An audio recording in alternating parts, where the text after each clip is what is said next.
Et on se rendait compte que ici, la problématique au niveau du Québec, c'est lorsqu'on parle d'investissement, personne ne pense Afrique. Et je pense que selon nous, notre mission, c'est qu'il faut que ça change. Des liens avec les entrepreneurs évidemment, ça fait partie de notre mission.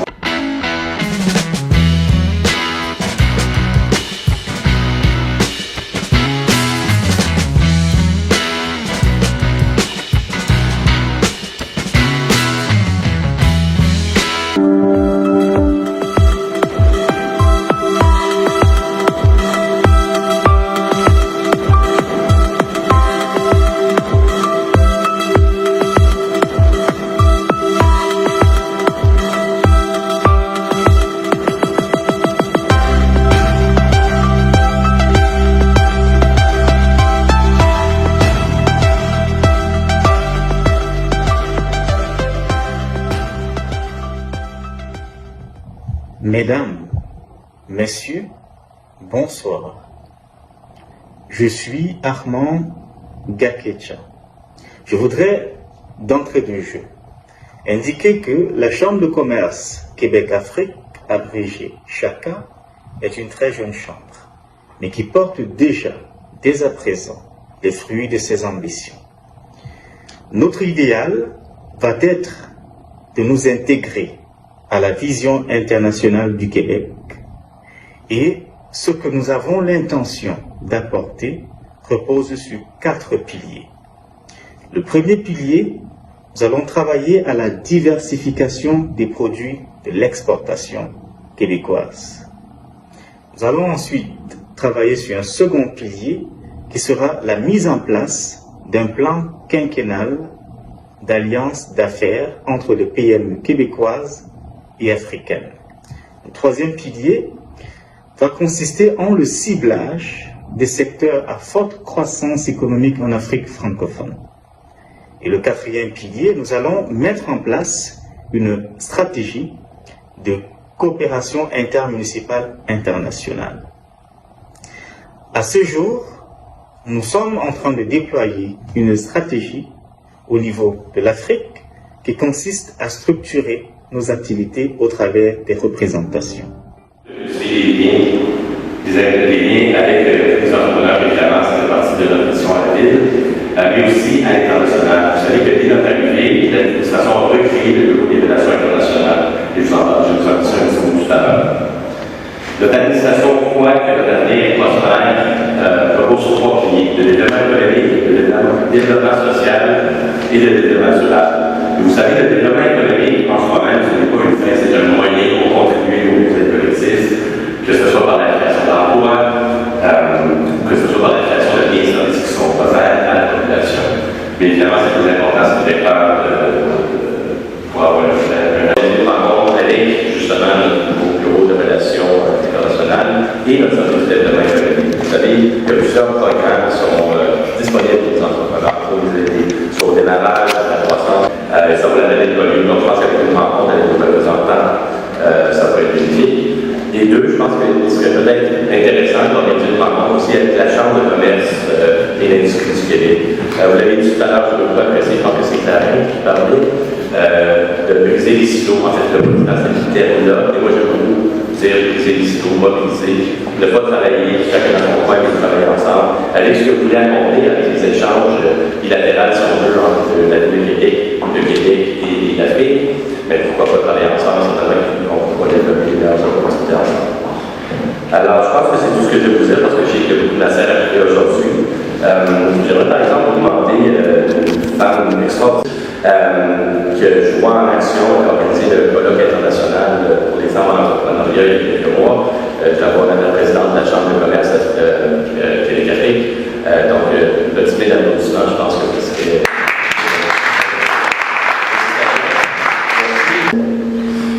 Nous allons maintenant écouter une femme extraordinaire, une femme qui personnellement m'édifie énormément de par son courage, une mère de 5 enfants, également directrice de plusieurs entreprises et la présidente de la Chambre de commerce Québec-Afrique. Sous vos acclamations, Madame Bernadette Diaz.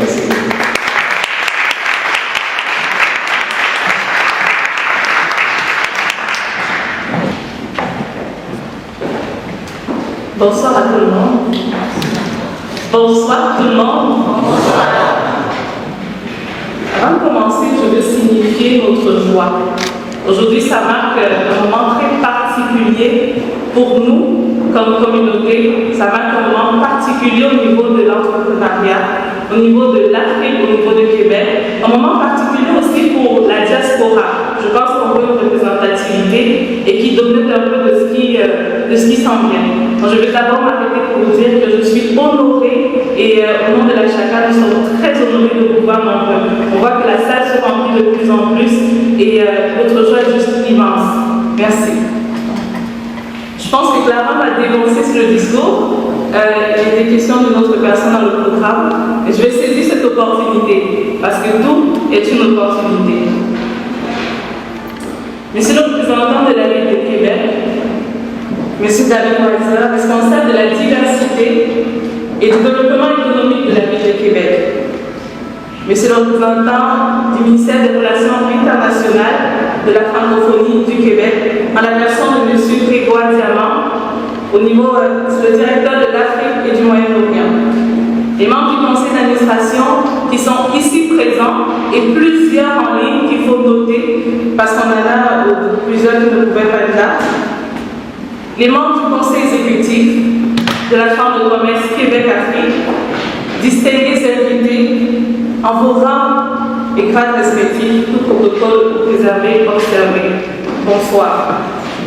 Nous sommes très honorés. J'ai rencontré plusieurs personnes qui venaient de plusieurs villes du Québec, plusieurs villes du Canada ici. Ça prouve que la mission et la vision de la Chaka portent au cœur de plusieurs entrepreneurs de Québec et de l'Afrique. C'est pour moi un privilège vraiment d'être présent aujourd'hui, de parler au nom de la Chaka. Et avant de commencer, je veux vraiment saluer les fondateurs qui ont pensé cette œuvre-là, qui sont en train, qui est ce pilier-là qui va impacter l'Afrique de façon considérable et le Québec. Je veux vraiment saluer parmi les fondateurs, on en a un ici. Je veux qu'on applaudisse pour lui, M. Gaétan Kongel.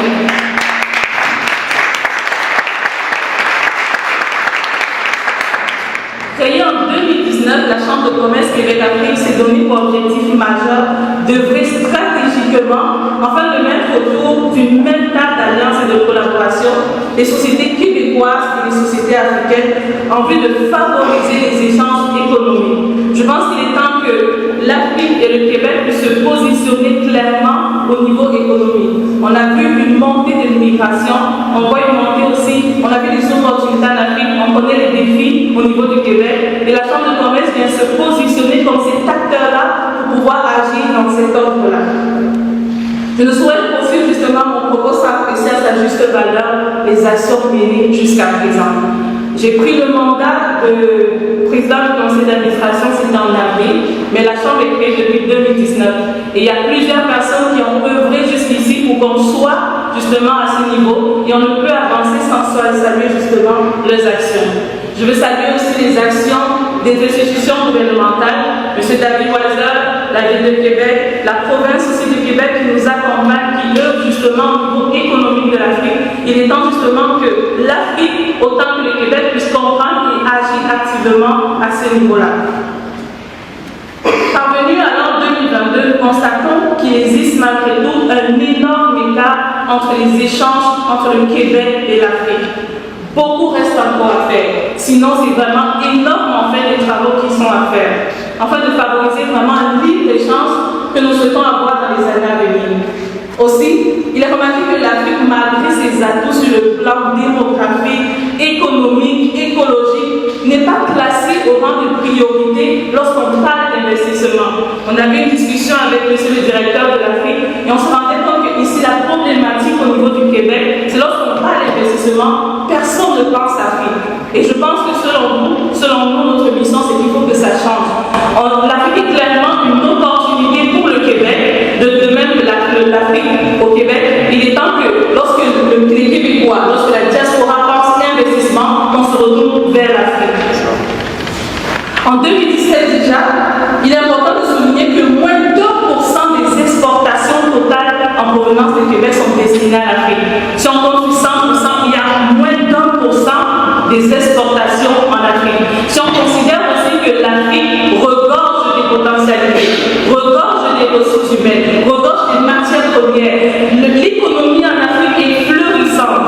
mais on a à peine 1% des exportations qui sont en destination du Québec.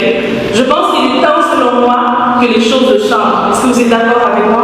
Oui, oui.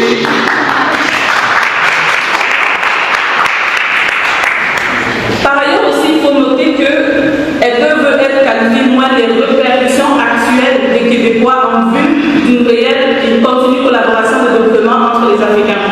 Ce manque d'observer peut se justifier par la non-maîtrise des stratégies de déploiement. Parce que oui, on veut bien que le Québec pense à l'Afrique. On veut bien qu'on investisse en Afrique. Mais est-ce que les moyens sont là? Est-ce que la structure est là? Est-ce que les dispositions sont là? Et donc, est-ce que les canaux sont clairs à ce niveau? Et jusqu'à présent, selon les études qui vont être présentées justement durant cette rencontre, on va comprendre pourquoi les exportations sont moins d'1% encore dans la ville de Québec. En plus, les éléments suscités peuvent également être considérés comme vraiment des obstacles aux échanges commerciaux, le déficit en accord d'échanges commerciaux. On a également la région camerounaise qui pour l'instant n'a pas de relève. J'espère qu'éventuellement quelqu'un dans la salle que je serai ravi d'être en contact. Puis enfin, on a la région Congo-Kinshasa. Je pense d'ailleurs que Fabrice est un de nos représentants de chacun Congo-Kinshasa, si je m'abuse. Et bref, c'est un écosystème de jeunes gens d'entrepreneurs, 70% de professionnels. Un peu les étudiants. Parce que dans le fond, on a trois axes. C'est extrêmement simple. J'espère que vous retrouverez là-dedans. Augmenter l'impact économique des jeunes gens d'affaires, c'est-à-dire que toutes les personnes ici qui ont moins de 35 ans, moins de 30 ans, on va dire, pourraient frapper à la porte des jeunes gens, que ce soit le jeune de Québec, le jeune de Montréal, une des jeunes gens culturels que j'ai tantôt, puis aller trouver de la formation, trouver de l'accompagnement pour l'entrepreneuriat, pour le repreneuriat. Notre autre axe, évidemment, c'est d'aider au développement des jeunes gens et également à leur symétrie. Tout ce qui est maillage interrégional, faire des échanges entre les régions, de tous nos jeunes gens, qu'est-ce que c'est l'université, que ce soit des jeunes gens historiques à travers le pays du Québec. Donc vraiment, essayer de se poser des questions spécifiques comme Karine a fait pour choisir avec tout ça. Et enfin, porter la voix des jeunes gens d'affaires. C'est sûr qu'une fédération, son rôle, c'est d'unifier, de magnifier la voix des jeunes gens d'affaires. Et pour ça, j'ai le privilège et l'honneur d'être représentant patronal et d'être nommé par le conseil des ministres pour ça. Donc, n'hésitez pas. On a beaucoup de choses qu'on fait, beaucoup de liens qu'on est capable de faire. Et j'ai vraiment de voir ce qu'on essaiera de faire les prochaines années ensemble. Je suis pour en jaser. Donc, j'ai marqué dans sa série pour ce qu'on est capable de faire pour développer encore plus de liens entre le Québec et l'Afrique. Merci à tous et à tous. Je pense que la plupart d'entre vous va donner la vie. Donc, sur cette création de lien, je souhaite que l'excellence soit arrivée si il y a un pionnier dans et parle de Ce que vous devez retenir ici, c'est que la relation avec le Québec et les Africains est plus de 60 ans et qu'il y a de forts liens institutionnels, politiques et économiques qui ont été créés. Donc, comme l'a dit la présidente tout à l'heure, ce n'est pas assez. Mais nous pensons que le changement est possible dans l'idéologie de prendre l'essence de relations. Si nous considérons notre partenaire d'égal à égal, alors forcément nous allons collaborer d'égal à égal. Ça fait au cœur de cette belle présentation, au cœur de tout ce qui est économie, il y a l'homme. Et pour que les choses avancent, il faut que les gens se rencontrent, il faut que les ponts se bâtissent, il faut qu'on puisse trouver une façon de se parler. Et c'est aussi ça le rôle, je pense, des stratégies.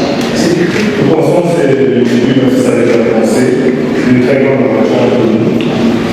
Je tiens quand même à remercier plus spécifiquement M. Dumont qui a fait le déplacement et M. Adebayor. Et bien sûr à tous.